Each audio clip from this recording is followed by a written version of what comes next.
Welcome back to Community Spotlight. The Humane Society of the United States estimates that 6 to 8 million dogs and cats enter animal shelters each year, but only half of them find homes. Cat Guardians, a small shelter in Lombard, is doing its part to find homes for animals in need. It may look like your everyday suburban bungalow from the outside, but on the inside, it's a stray sanctuary. Cat Guardians, started by Kathy Blackwell, has been rescuing strays and giving them loving homes since 1988. Whitney Worley, who will be starting her sophomore year in college in the fall, has been volunteering her time with the cats for nearly 12 years and agreed to tell us more about Cat Guardians. Cat Guardians was started by Kathy Blackwell, who is a big cat lover, and she started the shelter in 1988, so it's been going strong for 22 years. Cat Guardians is a nonprofit organization, and we get all of our money through donations. All the volunteers come in on their own time. We're all donating our own time, and other people in the community donate their money and help us run the shelter. The limit of the cats that we can have, we're allowed only 50 by Illinois, so that's the amount that we can keep. We always have volunteers that come in twice a day, one in the morning and one in the afternoon or evening, and they change all of the food bowls, all of the water bowls. They clean the linens, do the laundry, which we have a lot of because cats shed. We clean the litter boxes, and we just check. We go around. We have volunteers that are more medically inclined who check regularly to make sure that cats don't need to go in for checkups and things like that. And we also have off-site volunteers who will take care of cats that need more attention or litters of kittens that can't run around in the shelter. All of our cats, once they come in, before they ever get adopted, have to be spayed or neutered. It's the law. That's what we do. We don't want more kittens to come out of this because that's the issue. That's why we have so many cats, because people don't get their animals spayed or neutered. Anybody can come in, walk in. We are open Tuesdays from 4 to 8 and Saturdays and Sundays from 11 to 3. If they're interested in adopting, they can fill out an application. They can also go online and fill out an application at catguardians.org. And they fill out an application, walk around, get to know the cats. We have to approve the application, of course, before we take it any further. And then we meet the whole family, make sure that everybody really wants to be a part of the cat's life because they'll have this cat for about 20 years. And we try to make a good match with the cat and the owner, and then they'll take them home. The adoption fee is $120. Before we let them go home, they all have to be inoculated. They're all spayed and neutered. And they're microchipped as well. So everybody that gets a cat from us comes away with about $300 and $400 worth of savings from all the medical bills that we've paid prior to the adoption. All of our cats can be featured on our website, so anybody can go and see them there. Our cats can be found at petfinder.com as well. But everybody's welcome to come in the shelter and see them in person too. Cat Guardians is located on 932 East St. Charles Road in Lombard. If you want more information, you can call them at 630-543-3395 or head over to www.catguardians.org. For Community Spotlight, I'm Chris Micah. The Historical Society of Lombard preserves the past in a unique way by conserving a Victorian cottage built in 1882. We spoke to Sarah Reichart, the Society's volunteer coordinator.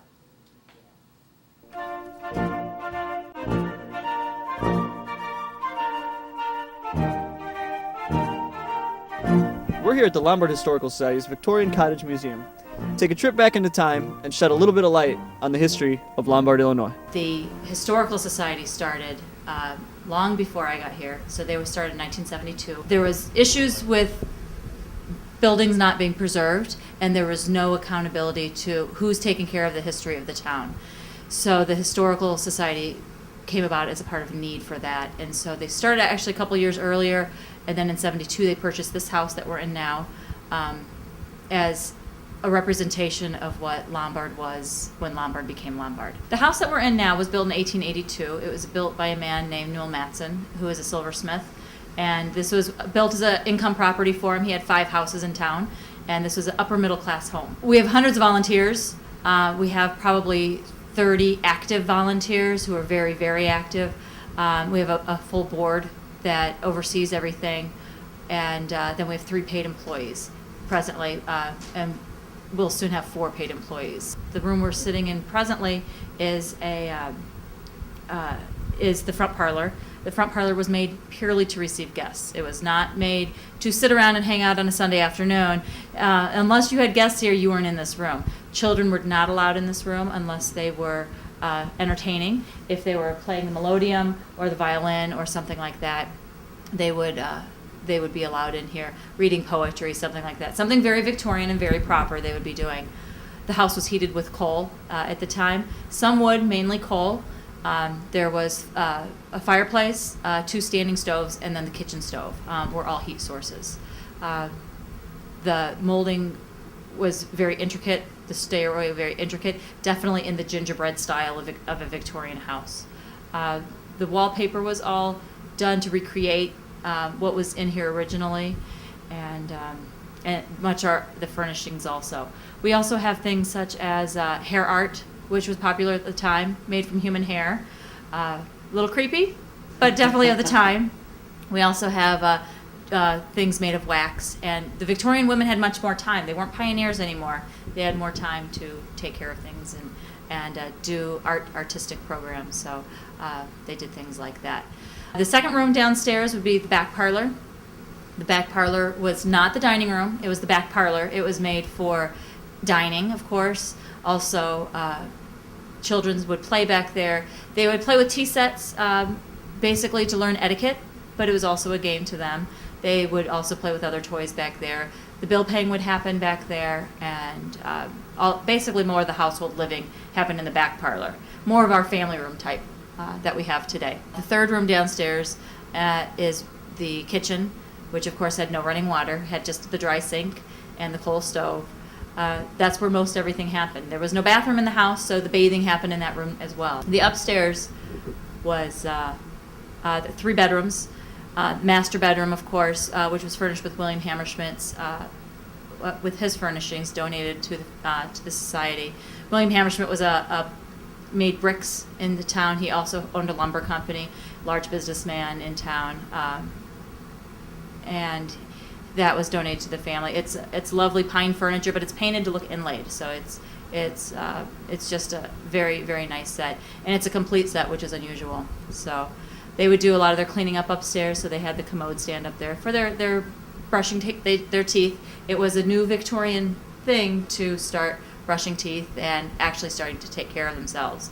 That was not before that time. It wasn't happening nearly as much. There's so many ways to get involved depending on different interests, of giving tours, spreading local histories, going out with us to talk to different school groups. We have many volunteers that go to schools with us and talk about different historical events that happened in the world or in the town at the time. There's many bookkeeping issues that just have to be done, program planning, program events. There's many things, and all they have to do is call this society and call me and we can place people where they want to be. LombardHistory@att.net, and our website is lombardhistory.org.